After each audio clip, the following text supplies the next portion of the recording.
Hi అండి, అందరూ ఎలా ఉన్నారు? అందరూ బాగున్నారా? నేనైతే చాలా బాగున్నాను. అనుడికి మీకు ఘన స్వాగతం. నా వీడియోస్ ఇంకా మీకు నచ్చినట్లయితే లైక్ చేయండి, షేర్ చేయండి, సబ్స్క్రైబ్ చేసుకోవడం మాత్రం అస్సలే మర్చిపోవద్దండి.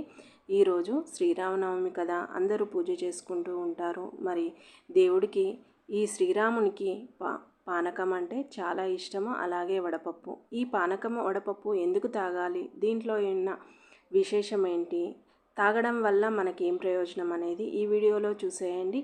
మీకేమైనా తెలిస్తే ఖచ్చితంగా కామెంట్ అనేది చేయండి. ఇవి ఇంగ్రీడియంట్స్ అనేవి ఇవి కావాలండి. 100 గ్రాముల బెల్లం తీసుకున్నాను, అలాగే 3 ఇలాచీలు, మిరియాలు, అలాగే తులసి కూడా తీసుకున్నానండి. ఈ విధంగా ఒక 4 గ్లాస్ వాటర్కి 100 గ్రామ్స్ బెల్లం, అంటే మన తీపిని బట్టి వేసుకోవచ్చు.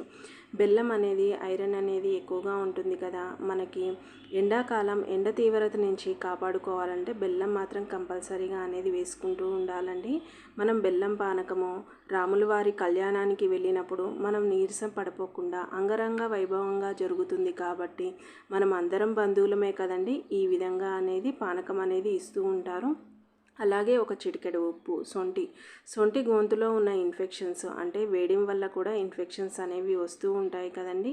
ఈ విధంగా సొంటి అనేది వేస్తారు. చిటికెడు ఉప్పు అనేది మన బాడీలో ఉన్న చెమట ద్వారా అనేది మనకి బాడీలో ఉన్న వాటర్ అంతా వెళ్ళిపోతూ ఉంటుంది కదా, అందుకోసమే బ్యాలెన్సింగ్గా ఉండడం కోసం అనేది ఉప్పు అనేది వేసుకుంటూ ఉంటాము. బీపీలు ఉన్న వాళ్ళు ఉంటారు, షుగర్లు ఉన్న వాళ్ళు ఉంటారు.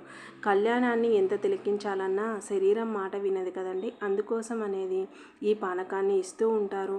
అప్పట్లో ప్రతి పండగకి ప్రతి గుళ్ళల్లో ఇస్తూ ఉండేవాళ్ళంట, ఇప్పుడు అనేది తగ్గింది.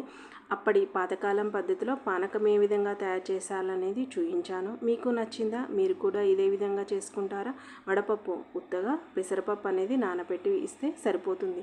పిల్లల నుంచి పెద్దవాళ్ళ వరకు ఎంతో ఇష్టంగా తినే వడపప్పు పానకం అనేది ఈ విధంగా తయారు చేసుకోండి. విశిష్టత అనేది తెలుసుకున్నారు కదా. నచ్చితే మాత్రం లైక్ చేయండి, షేర్ చేయండి, సబ్స్క్రైబ్ మాత్రం చేసుకోండి.